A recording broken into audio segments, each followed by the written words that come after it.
thought about trying every restaurant in New York City. I could keep a journal about it. It would be a fun hobby. This was a late-night thought, and late-night Googling followed. I searched, how long will it take to go to every restaurant in New York City?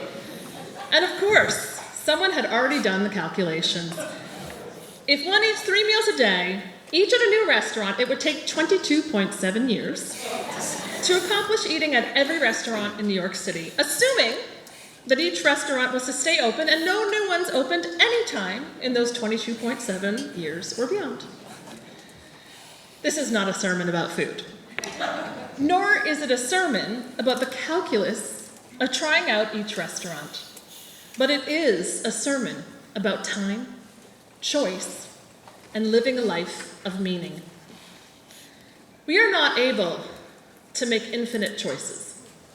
We can't taste everything there is to taste. We can't do everything we aspire to. We will never complete every task. We barely reach one goal before another goal has replaced it. With infinite time, we could try everything we want. Choosing one thing would no longer mean cutting off another. We'd simply go back and choose another thing the next time, over and over, forever. In fact, the whole concept of choice, in some sense, would be meaningless. What would be the point? The psalmist implores us, Limnot yameinu kein hoda, v'navi levav chochma. Teach us to count our days rightly, that we may acquire a heart of wisdom. The Hebrew word translated as rightly or wisely is hodah, from the root describing intimate knowledge.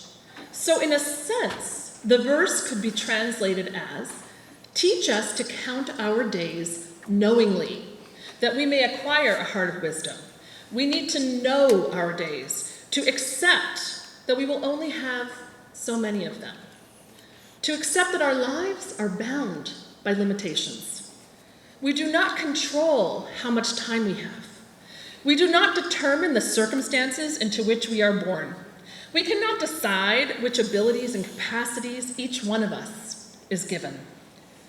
Ability, circumstance, and time shape the outlines of our lives. It is the act of striving within these limitations, despite these limitations, that gives our lives meaning. The Olympics inspire us because they are an example of how one can overcome obstacles of ability. Olympians set new records, achieving what was previously thought of as unachievable. The American dream inspires us because it is built upon the idea that anyone can overcome obstacles of circumstance. But how might we overcome the obstacle of limited time? We want to make each day count. We strive to use our time well, to be productive, to deepen our connections with others, to pursue joy, to experience all that the world has to offer. Yet sometimes we find ourselves in a cycle in which time is open-ended and amorphous. When we really can't number our days, we drift from one day to the next, tuned out. The Israelites journeyed to the Promised Land while they were still a people in formation. They spent 40 years, a full generation or two, in the desert. In a sense, these 40 years seemed formless, the number meaningless. Were they 40, 80, 100? When days blend one into the other, how can we define them? That was the Israelites' experience as they walked endlessly in the sand toward an unknown destination that was far away, far into an unknown future. Remember what it was like walking around blindly in the early months of 2020 when COVID first arrived and we didn't understand what was happening? We were stuck in a holding pattern, one day bleeding into the next, time becoming amorphous. There are other times in our lives when we experience a similar sense of being out of sync. when a loved one is in the hospital, or we ourselves are ill, or if we suffer with depression, or if we are grieving a personal loss, or if something threatens our sense of self, we feel unmoored. We wander around with no guarantee of resolution. Our limitations of capacity and circumstance close in our ability to fully engage in life as we'd like to. We may wish that we have a different life path than the one that we are on. A man was on a quest to learn the meaning of life. He found a cottage filled with hundreds of shelves. On every shelf were dozens of oil-burning candles. Some were in precious gold holders, others in modest holders made of clay or tin. Some were filled to the brim with oil, their flames burning brightly, while others had very little oil left. A caretaker appeared, and the man asked, "Tell me, what are all these candles?" The caretaker said, each of these candles is the candle of a person's soul. As long as the candle continues to burn, that person remains alive. But when the candle burns out, that person's soul takes leave of this world. The man asked, "Can you show me the candle of my soul?" "Follow me," said the caretaker. He showed the man a shelf and pointed to a simple candle in a clay holder and said, "This is the candle of your soul."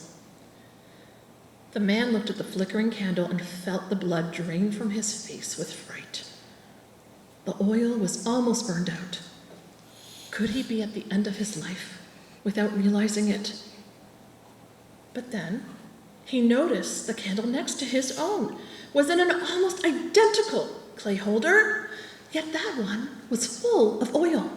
Its wick long and straight, its flame burned brightly. "And whose candle is that?"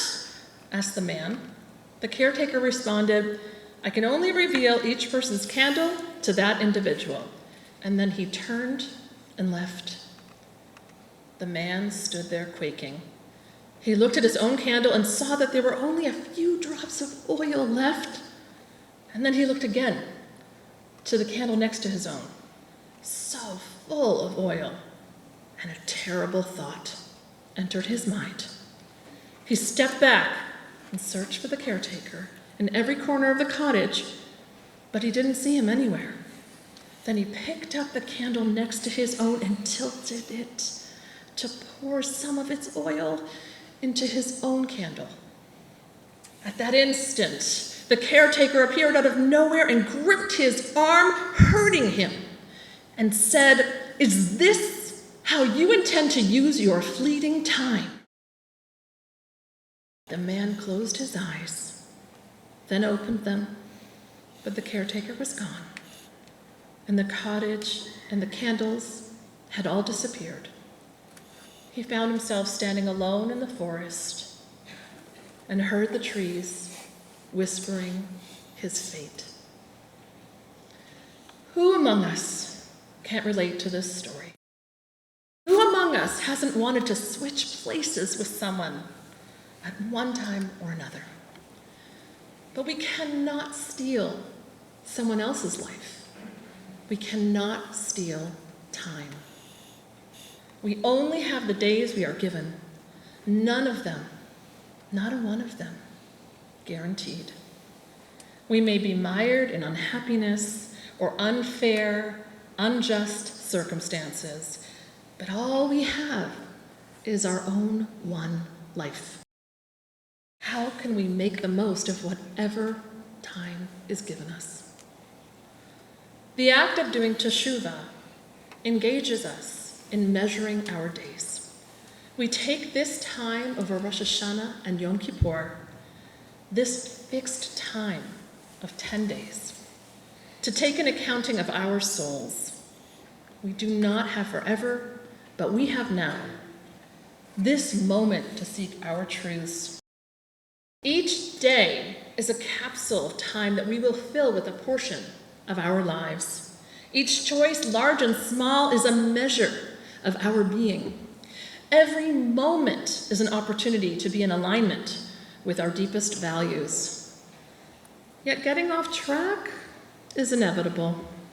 Even after the soul-searching and teshuvah of these 10 days, somewhere down the line, the same things that pulled our attention from being present and awake to the moment will divert us yet again.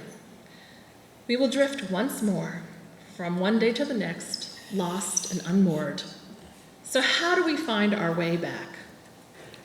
This predicament is explored by our sages in the Talmud who ask, if someone is walking down the road or in the desert and has lost their sense of time and has no idea what day of the week it is, what are they to do?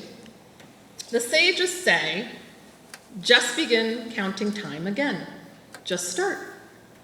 However, how to start is a topic of debate. One sage tells us the traveler should count 6 days and then keep Shabbat. And another sage says the exact opposite. We should start with Shabbat and then count 6 days. The first approach is gradual.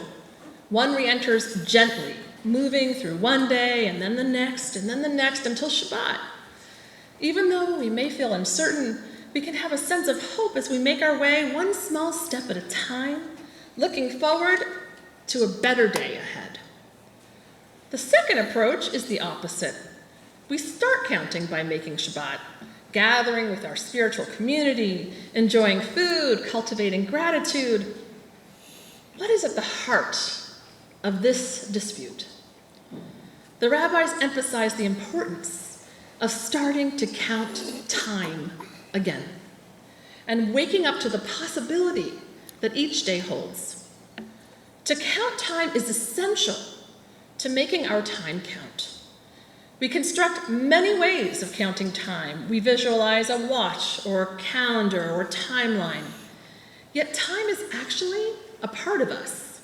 In a sense, we are time. We hold the past, the present, and the future within us. Just as fish are completely immersed in water, we are immersed in time.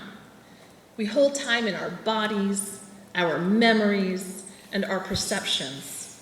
We cannot use time in one way or another. It simply flows through us. This is what makes perceiving time so difficult. The psalmist implores us, teach us to number our days wisely so that we may acquire a heart of wisdom. What wisdom are we leaving for the next generation? We are part of a continuum that lasts well beyond our days. This is how we overcome the obstacle of time. We leave a mark on the future. What will our legacy be? At the end of his life, Moses stood on top of the mountain, gazing at the promised land he would never have the chance to enter.